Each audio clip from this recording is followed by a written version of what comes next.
नमस्कार दोस्तों, काफ़ी लंबे समय से गोरखा समुदाय के लोग अपने लिए अलग से एक गोरखालैंड राज्य की मांग करते आए हैं। हमारे देश की आज़ादी से लेकर आज तक इन्होंने लगातार धरने, प्रदर्शन और आंदोलन किए हैं ताकि इनको अपनी एक अलग से पहचान मिल सके। लेकिन दोस्तों, आज़ादी के समय से ही चाहे CPIM की सरकार हो, चाहे TMC की सरकार हो, पश्चिम बंगाल में इनके धरने, प्रदर्शन और आंदोलनों को लगातार दबाया जाता रहा है और आज तक इनकी किसी ने नहीं सुनी है। लेकिन दोस्तों, अब जब पश्चिम बंगाल में BJP की सरकार आ गई है तो इस गोरखालैंड इश्यू का परमानेंट सोल्यूशन देखने को मिल सकता है, क्योंकि इसका पश्चिम बंगाल सरकार ने साफ संकेत दे दिया है। दोस्तों, अभी हुआ यह है कि पश्चिम बंगाल में विधानसभा सत्र के दौरान पश्चिम बंगाल के जो राज्यपाल थे उन्होंने साफ तौर पर कह दिया है कि मेरी सरकार सभी हितधारकों के साथ बातचीत के माध्यम से लंबे समय से चले आ रहे गोरखालैंड मुद्दे का एक स्थायी राजनीतिक समाधान, परमानेंट पॉलिटिकल सॉल्यूशन खोजने के लिए प्रतिबद्ध है और इसके लिए प्रयासरत है। My government is committed to arriving at a permanent political solution to the long-drawn Gorkhaland issue through negotiations with all the stakeholders.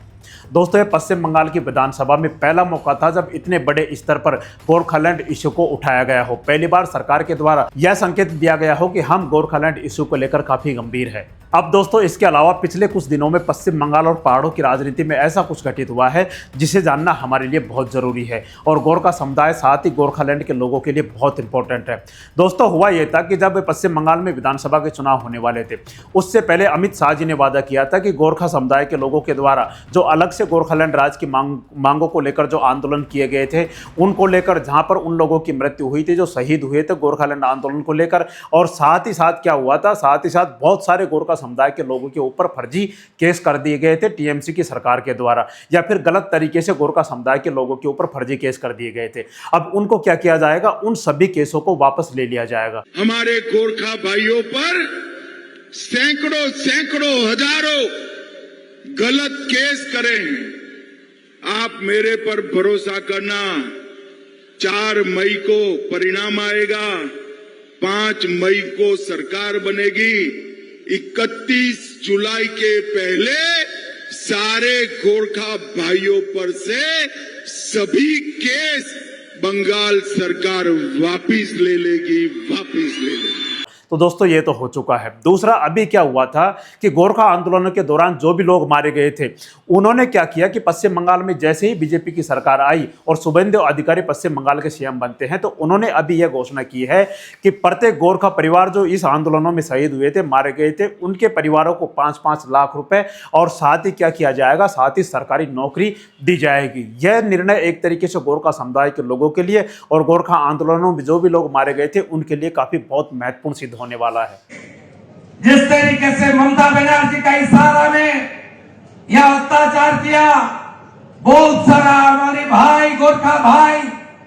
आपने जान भी देना पड़ा। हमारी तो ईश्वर ने इतना ताकत नहीं दिया, उनको जान वापस लौटाने के लिए नहीं दिया है। पावर मेरा पास नहीं है, भगवान ने नहीं दिया है। लेकिन वो पीड़ित परिवार में एक नौकरी देने का काम आज चीफ मिनिस्टर रिलीफ फंड से 5-5 लाख रुपया देने का काम आपका भाई शुभेंदु अधिकारी करेगा।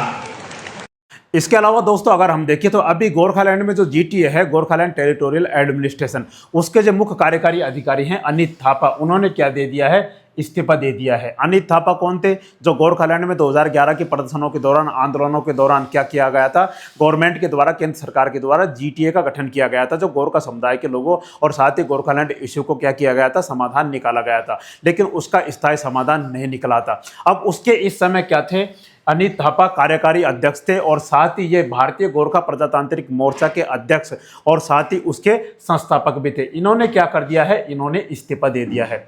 अब इस्तीफा देने का इनका मुख्य कारण ये है और इनकी टाइमिंग ये है, अभी इस समय क्या चल रहा है कि तृणमूल कांग्रेस पूरी तरीके से टूट चुकी है और जो अनित थापा थे वो क्या थे, तृणमूल कांग्रेस के सहयोगी थे, साथ ही उसके समर्थक माने जाते थे। अब दोस्तों, क्या हुआ था कि गोरखालैंड मुद्दा फिर से गर्मा गया है। अब गोरखा समुदाय के लोग अपने लिए अलग से गोरखालैंड राज्य चाहते हैं, और या फिर गोरखालैंड राज्य नहीं तो क्या चाहते हैं, अलग से केंद्र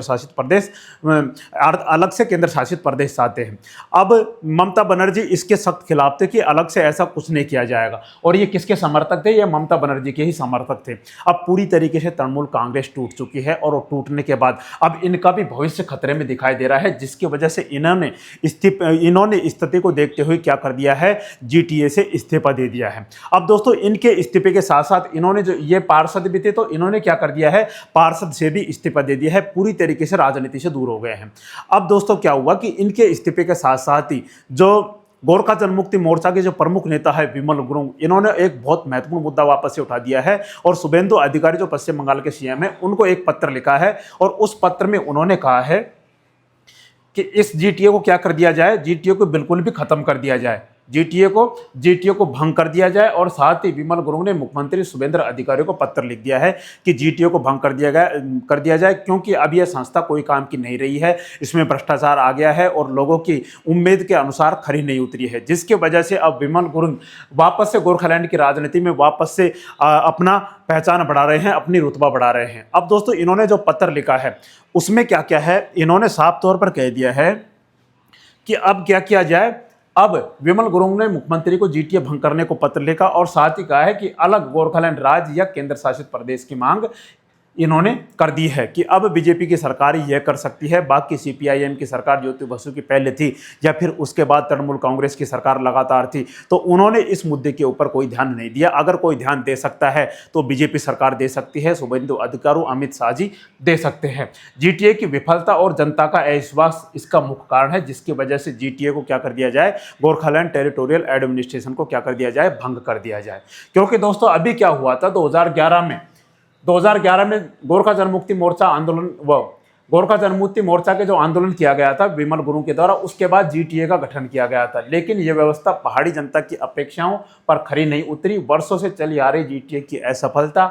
भ्रष्टाचार के आरोप और प्रशासनिक अक्षमताओं ने लोगों के बीच गहरी नाराजगी पैदा कर दी है, जिसकी वजह से अब ये संस्था कोई काम की नहीं रही है, जिसकी वजह से विमल गुरुंग का कहना है कि अब इस संस्था को क्या कर दिया जाए, इस संस्था को बर्खास्त कर दिया जाए, इस संस्था को भंग कर दिया जाए जी। और इसके बाद इसको भंग करने के बाद क्या किया जाए, या तो अलग से गोरखालैंड राज्य बना दिया जाए हमारे संविधान के भीतर, अगर ऐसा संभव नहीं है तो यूनियन टेरिटरी बना दी जाए, जैसे जम्मू कश्मीर एंड लद्दाख को अलग से यूनियन टेरिटरी बना दिया गया, उसी तरीके से क्या किया जाए, गोरखालैंड को भी अलग से एक यूनियन टेरिटरी बना दिया जाए। ये इनकी मुख्य मांग है, क्योंकि दोस्तों केंद्र और राज्य की डबल इंजन सरकार से इन्होंने अपील की है कि पहाड़ी लोगों की असली आशाओं और आकांक्षाओं को पूरा करने के लिए स्थायी राजनीतिक समाधान निकाला जाए। और दोस्तों सबसे दिलचस्प बात यह है कि जैसे पश्चिम बंगाल के गवर्नर ने जैसे ही विधानसभा सत्र के दौरान ये बातें कही कि हम इस मुद्दे को लेकर काफ़ी गंभीर है और लगातार प्रयास कर रहे हैं कि इस मुद्दे का क्या कर दिया जाए, स्थायी पॉलिटिकल सॉल्यूशन निकाल लिया जाए। अब दोस्तों आशा की जा रही है, ये उम्मीद लगाई जा रही है कि गोरखालैंड राज्य के लिए,